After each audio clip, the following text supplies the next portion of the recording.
வணக்கம்ங்க. நாங்க ஒரு 15 வருஷமா 6000 கோழி இருக்கிற மாரி பிராய்லர் ஃபார்ம் வச்சு நடத்திட்டு வந்துட்டுருக்குறோம். இந்த பிராய்லர் ஃபார்மை அப்படியே கொஞ்சம் மாடிஃபை பண்ணி லேயர் ஃபார்மா மாத்திரலாம் அப்படிங்கிற ஒரு எண்ணம். அதனால் லேயர் ஃபார்மா மாற்றலான்ட்டு இருக்கிறோம். இதில் பார்த்தீங்கன்னா, இதில் இருக்கிற ஃபீடரு, ட்ரிங்கரு இதெல்லாம் எதுவுமே தேவைப்படாது லேயர் ஃபார்முக்கு. அதுக்கு தனியாக கேஜ் தான் எடுத்துகிட்டு மாட்டணும். கேஜ்லேயே பார்த்தீங்கன்னா, அதுக்குண்டான கோழிக்கு உண்டான ஃபீடர் வந்துடும், நிப்பிள் லைன்ஸு இதெல்லாமே வந்துடும். அதனால் இதெல்லாம் தேவையில்லை. இதெல்லாம் வெளியேற்ற போகிறோம். ட்ரிங்கர்ஸு, ஃபீடர்ஸு இது எல்லாத்தையுமே நாமக்கல்லேருந்து கேஜ் வாங்கிட்டு வரலான்ட்டு இருக்கிறோம். பழைய கேஜ் ஏதாவது கிடைச்சாலும் வாங்கலான்ட்டு இருக்கிறோம். இப்போதைக்கு புதுசு ரேட் கூட இருக்கும். பார்த்தீங்களா, பண்ணையை உள்ளே இருக்கிறத காலி பண்ணிவிட்டு எம்டி ஆக்கிட்டோம். அப்போ தான் கேஜ் உள்ளே ஃபிட் பண்ண முடியுங்கிறதுக்காக கேஜ் எடுத்துகிட்டு வந்துட்டோம். இந்த கேஜ் கூட பார்த்தீங்கன்னா, அந்த ஸ்டாண்டு, கேஜஸ்ஸு, நிப்பிள் ட்ரிங்கர்ஸ்க்கான அந்த பைப் லைன்ஸு இதெல்லாம் வந்துருச்சு. இந்த பிளாக் கலர் டார்க்கு பிளாக்கில் இருக்கிறது பார்த்தீங்களா ஸ்டாண்டு, இதெல்லாம் நாங்கள் எக்ஸ்ட்ரா அடித்தோம். அதெல்லாம் பத்தாமல் போயிடுச்சு, வாங்கிட்டு வந்தேன். அதை பார்த்து கணக்கு பண்ண முடியல. இருந்துச்சுங்க, பட் நம்ம கழட்டும் போது கொஞ்சம் வேஸ்ட் ஆகிட்டனால எக்ஸ்ட்ராவாக அடிக்க வேண்டியதாக போச்சு. இதுதான் நிப்பிள் லைனு, தண்ணீர் லைனு. இதெல்லாம் கழட்டி போட்டாங்க. இதெல்லாம் கவுண்ட் பண்ணி போட்டிருக்காங்க, நல்லதெல்லாம் செலக்ட் பண்ணி. இதெல்லாம் வேஸ்ட் ஆனது, உடஞ்சி போச்சு. ஃபுல்லாக உடஞ்சி கழட்டும் போது இது ஸ்க்ராப்புக்கு தான் போகும், வேஸ்ட்டு தான்.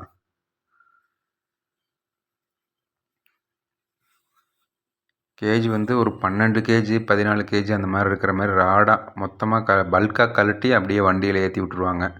இங்கே ஆள் வச்சு இறக்க வேண்டியதான். இது ஒரு கேஜோட அந்த ஸ்டாண்ட் மட்டும் வச்சு அளவு பார்க்குறோம். அந்த அளவு வச்சு தான் வித்து கால்குலேட் பண்ணி குழி தோண்டி இருக்கிறோம். ஒரு 1.5 அடி ஆழம் 2 லைன் வர்ற மாதிரி. ஏன்னா இந்த 2 லைன் கேஜ் ஃபிட் பண்ண போகிறோம். அதாவது 2 எம் டைப்புன்னு சொல்லுவாங்க. 2 லைன் கேஜ் ஃபிட் பண்ண போகிறோம். அதனால் 2 லைன் 1.5 அடி ஆழம் இருக்கிற மாதிரி அந்த கேஜ் ஸ்டாண்டோட வித்தை கால்குலேட் பண்ணி குழி தோண்டி இருக்கிறோம். இந்த மண்ணெல்லாம் எடுத்து சைடில் போட்டுட்டோம். அந்த மண்ணெல்லாம் அங்கேருந்து தோண்டி எடுத்த மண் தான். அது நடப்பாதையை யூஸ் பண்ண போகுது. செட்டு கம்ப்ளீட் ஆனதுக்கப்புறம் அது நடப்பாதையாக இருக்கும். இது ஏன் குழி தோண்டுறோம் அப்படின்னு பார்த்தீங்கன்னா, எருவெல்லாம் விழுது பார்த்தீங்களா, எரு விழுகும்போது மழை காலத்தில் வெளியே வழியாமல் இருக்கிறதுக்கு.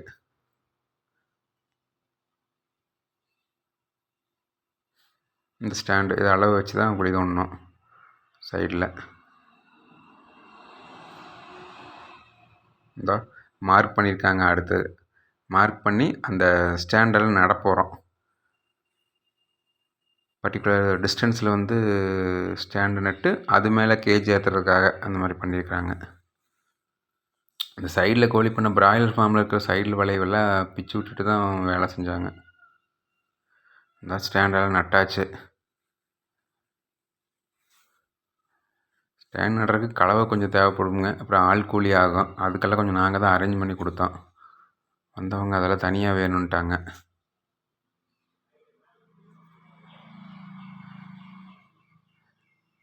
ஷெட்டு கம்ப்ளீட்டாக ரெடி ஆயிடுச்சு. கோழி விடுறதுக்கு தயாராக இருக்குதுன்னு வைங்களேன். ஃபீடர் ஃபிட் பண்ணியிருக்காங்க. இந்த மேலே டாப்பில் வர நிப்பிள் லைனு இது ப்ளூ கலர் இருக்கிற டப்ஸு இது தான் 4 சைடுக்கும் வாட்டர் சப்ளை பண்ணக்கூடியது. எக்கு ட்ரே வாங்கி ரெடியாக வச்சிட்டோம். தீவனம் ரெடியாக எடுத்து வச்சிட்டோம்.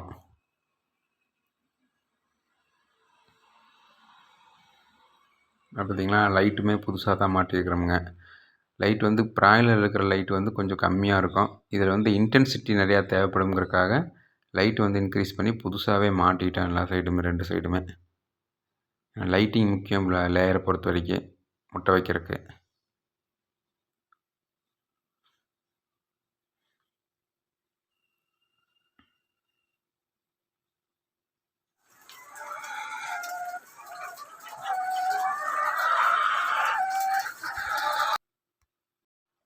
கங்கா முழு சந்திரமுகியாக மாறின மாதிரி என் கறிக்கோழி பண்ணை முழு முட்டைக்கோழி பண்ணையாக மாறிடுச்சுங்க.